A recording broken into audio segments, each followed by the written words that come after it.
47 of the most dangerous criminals Korea has ever produced are chained inside a cargo ship in the middle of the ocean. 20 police officers are on board to keep them there. There is no land in any direction. There is no backup coming. There is no way off. And below all of them, behind a locked door nobody has the key to, there is a man strapped to a table. He has a breathing tube down his throat. He has surgical staples driven through the skin around his eyes. Nobody put him on the manifest. This is Project Wolf Hunting. It starts 5 years earlier, at an airport in Seoul. 47 Korean fugitives are being flown home from the Philippines. They are walked across the tarmac in cuffs, under armed guard, with cameras on every side of them. And in the middle of the crowd, an old man steps forward and detonates a bomb strapped to his chest. He is not a terrorist, he is a father. One of those men in cuffs took his child from him, and this is the only justice he was ever going to get. 7 officers die in the blast. Around 30 bystanders are wounded. The prisoner he came for survives. 5 years pass. Korea has another group of fugitives to bring home from Manila. And after the airport, nobody wants a public transfer ever again. So they choose a cargo ship. No crowds, no cameras, no civilians anywhere near it. A vessel called the Frontier Titan. 4 days at sea, Manila to the port at Busan. 47 prisoners are marched up the ramp in chains.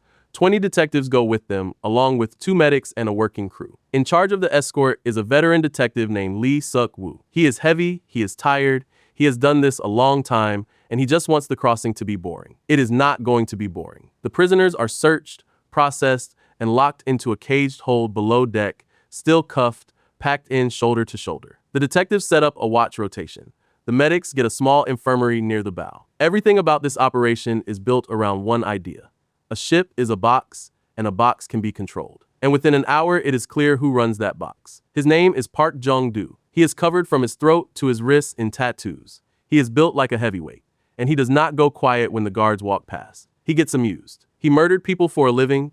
He is looking at 400 years inside, and he is the only man on this boat who seems genuinely happy to be here. There is another prisoner watching all of this from the back of the cage. Young, quiet, also tattooed. He does not say a word to anybody. His name is Do-il. Early in the crossing, one of the detectives decides to make an example of him. Do-il takes the beating without lifting a hand. He does not fight back. He does not shout. When it is over, he just gets up. Remember that, because he could have stopped it. Meanwhile, one man on that ship is not part of any of this. The ship's doctor loads a bag through the loading bay marked as food supplies. It is full of syringes and medical equipment. He carries it past the prisoners, past the guards, down through the ship, level after level, to a sealed room near the bottom of the hull. 2 men are already inside, watching a monitor. On a table in front of them is a man in a prison jumpsuit, unconscious, breathing through a tube. The doctor checks his vitals, he draws up a dose, he puts him back under, then he goes back upstairs, and the ship keeps sailing. The uprising starts on the second night, and it starts with a lockpick. Jong-do has been carrying it in his mouth since Manila.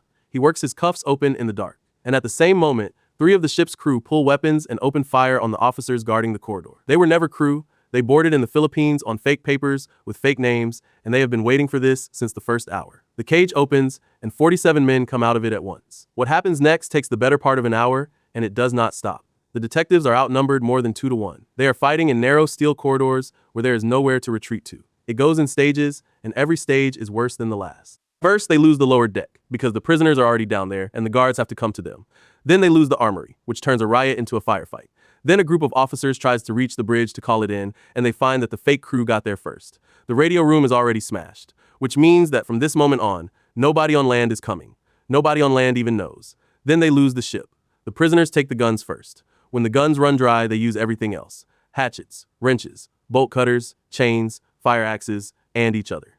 Men are beaten to death against bulkheads. One officer is killed with his own severed arm.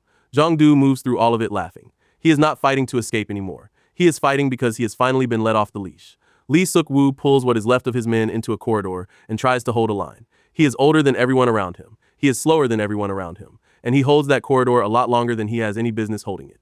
The line does not hold. And while all of this is happening, there is one man on that ship who is not fighting for his life. He is running. The doctor hears the gunfire start, and he does not go for a weapon. He does not go for a lifeboat. He goes down. Down through the levels toward the sealed room. Because he is the only person on the Frontier Titan who understands that the noise upstairs is not the emergency. The emergency is what the noise is going to wake up. He does not make it in time. By the time the fighting burns out, the deck is slick from wall to wall. The crew is dead, the officers are dead or scattered. And the Frontier Titan is a prison ship with no prison and no guards. Jong-do owns it. He walks the corridors of a vessel he has taken by force, with 40-something killers behind him and nothing left alive to stop him.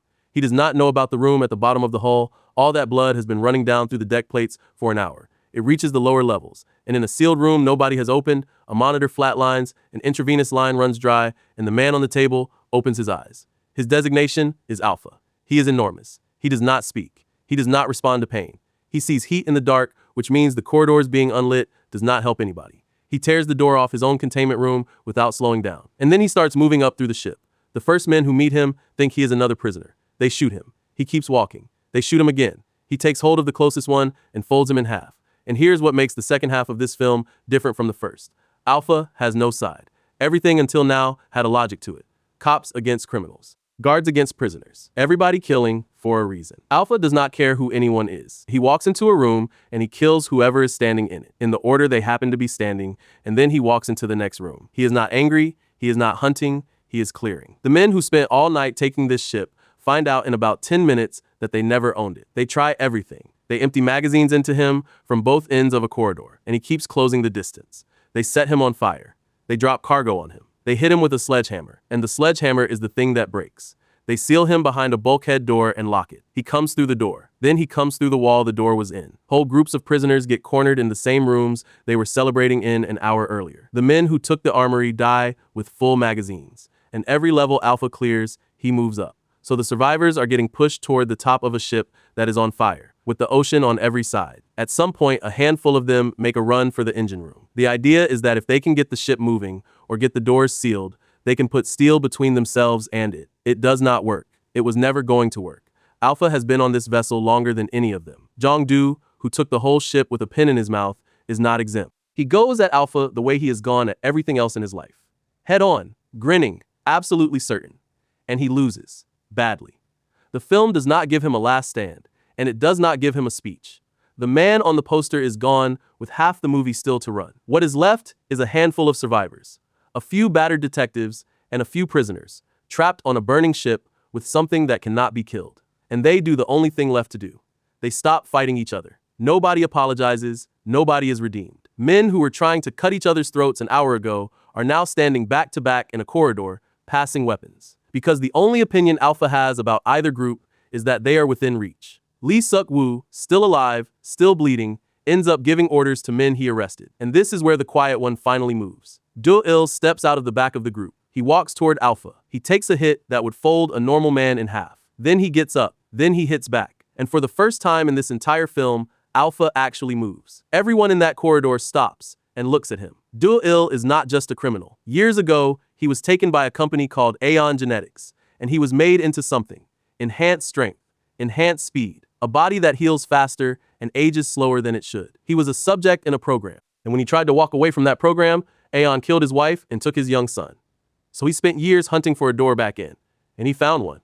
He learned that Aeon was moving something valuable out of the Philippines by sea, on a government transfer, undercover. So he got himself arrested, he got himself convicted, he got himself put in chains and loaded onto this exact ship, next to 46 of the most violent men alive, because it was the only way anyone was ever going to lead him back to the people who took his family. He was not caught up in this. He booked passage. And that beating he took on the first night, the one he did not fight back against, that was him keeping his cover. He has been the most dangerous man on this ship since the moment he walked up the ramp.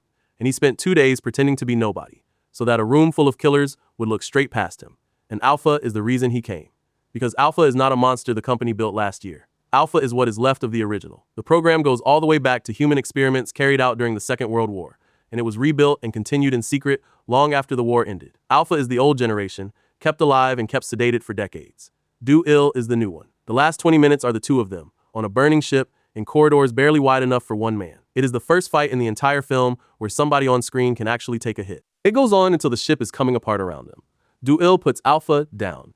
Then he goes looking for the man running the whole operation. The commander, who has been tracking all of this from the outside, waiting to collect his asset.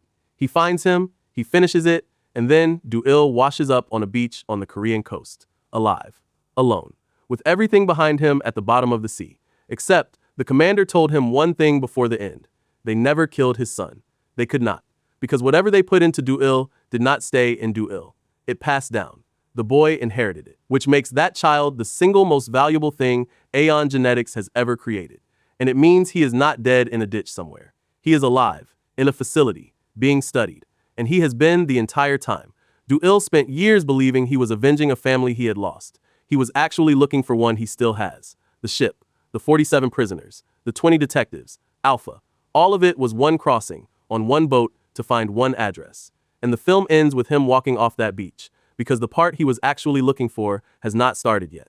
So, 47 killers, 20 cops, and that thing below deck. Which side are you surviving that ship with? Put it in the comments. I want to see how confident people are. And if you want another group of people sealed in a room with a problem they cannot fight their way out of, that one is already up on the channel. 80 office workers, locked inside their own building, given 2 hours to kill 30 of their coworkers. See you there.